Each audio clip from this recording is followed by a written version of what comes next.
خطرناک ہوں گے۔ اور جب ہم نے تم سے عہد کر لیا اور کوہ طور کو تم پر اٹھا کھڑا کیا اور حکم دیا کہ جو کتاب ہم نے تم کو دی ہے اس کو زور سے پکڑے رہو اور جو اس میں لکھا ہے اسے یاد رکھو تاکہ عذاب سے محفوظ رہو، پھر تم اس کے بعد عہد سے پھر گئے، سو اگر تم پر اللہ کا فضل اور اس کی مہربانی نہ ہوتی تو تم خسارے میں پڑ گئے ہوتے۔ اور تم ان لوگوں کو خوب جانتے ہو جو تم میں سے ہفتے کے دن مچھلی کا شکار کرنے میں حد سے تجاوز کر گئے تھے، تو ہم نے ان سے کہا کہ ذلیل و خوار بندر ہو جاؤ، اور اس قصے کو اس وقت کے لوگوں کے لیے اور جو ان کے بعد آنے والے تھے عبرت اور پرہیزگاروں کے لیے نصیحت بنا دیا۔ اور جب موسیٰ نے اپنی قوم کے لوگوں سے کہا کہ اللہ تم کو حکم دیتا ہے کہ ایک بیل ذبح کرو، وہ بولے کیا تم ہم سے ہنسی کرتے ہو؟ موسیٰ نے کہا کہ میں اللہ کی پناہ مانگتا ہوں کہ نادان بنوں۔ انہوں نے کہا کہ اپنے پروردگار سے التجا کیجئے کہ وہ ہمیں یہ بتائے کہ وہ بیل کس طرح کا ہو۔ موسیٰ نے کہا پروردگار فرماتا ہے کہ وہ بیل نہ تو بوڑھا ہو اور نہ بچڑا بلکہ ان کے درمیان یعنی جوان ہو، سو جیسا تم کو حکم دیا گیا ہے ویسا کرو۔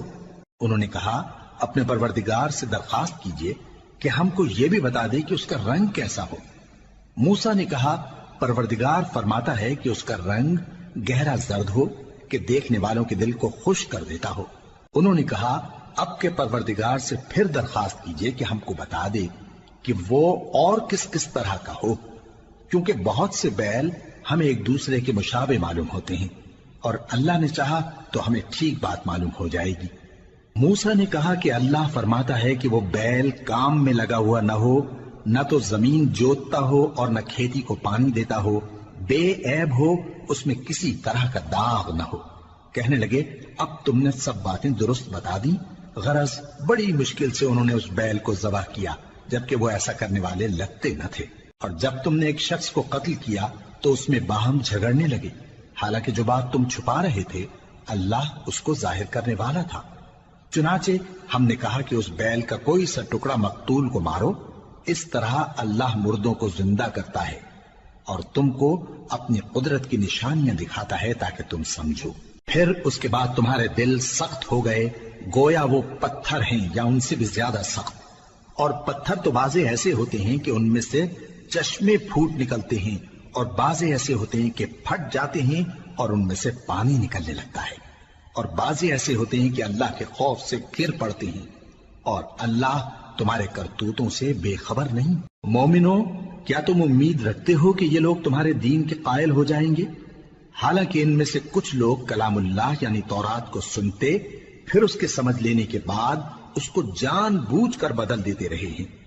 اور یہ لوگ جب مومنوں سے ملتے ہیں تو کہتے ہیں ہم ایمان لے آئے ہیں، اور جس وقت تنہائی میں ایک دوسرے سے ملتے ہیں تو کہتے ہیں جو بات اللہ نے تم پر ظاہر فرمائی ہے وہ تم ان کو اس لیے بتائے دیتے ہو کہ قیامت کے دن اسی کے حوالے سے تمہارے پروردگار کے سامنے تم کو الزام دیں۔ کیا تم سمجھتے نہیں؟ کیا یہ لوگ یہ نہیں جانتے کہ جو کچھ یہ چھپاتے اور جو کچھ ظاہر کرتے ہیں اللہ کو سب معلوم ہے؟ اور بعض ان میں ان پڑھ ہیں کہ اپنی آرزوؤں کے سوا اللہ کی کتاب سے واقف ہی نہیں، اور وہ صرف اٹکل سے کام لیتے ہیں۔ سو ان لوگوں پر افسوس ہے جو اپنے ہاتھ سے کتاب لکھتے ہیں اور کہتے یہ ہیں کہ یہ اللہ کے پاس سے آئی ہے تاکہ اس کے عوض تھوڑی سی قیمت یعنی دنیاوی منفعت حاصل کریں۔ سو ان پر افسوس ہے اس لیے کہ بے اصل باتیں اپنے ہاتھ سے لکھتے ہیں، اور پھر ان پر افسوس ہے اس لیے کہ ایسے کام کرتے ہیں، اور کہتے ہیں کہ دوزخ کی آگ ہمیں چند روز کے سوا چھو ہی نہیں سکے گی۔ ان سے پوچھو کیا تم نے اللہ سے اقرار لے رکھا ہے کہ اللہ اپنے اقرار کے خلاف نہیں کرے گا،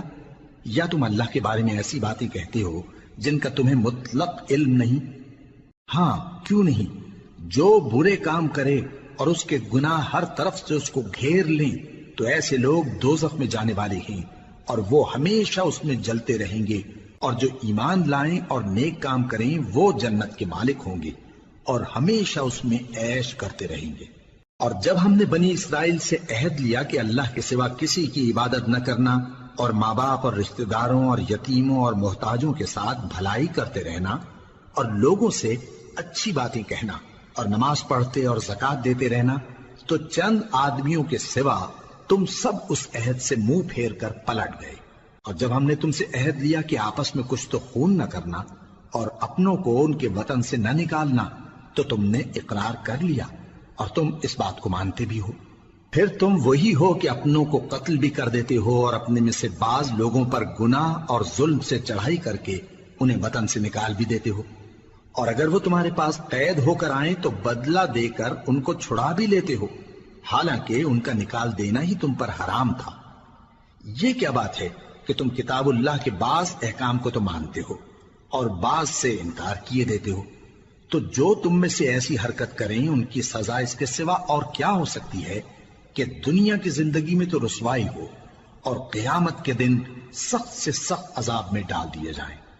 اور جو کام تم کرتے ہو اللہ ان سے غافل نہیں۔ یہ وہ لوگ ہیں جنہوں نے آخرت کے بدلے دنیا کی زندگی خریدی، سو نہ تو ان سے عذاب ہی ہلکا کیا جائے گا اور نہ ان کو اور طرح کی مدد ملے گی۔ اور ہم نے موسیٰ کو کتاب عنایت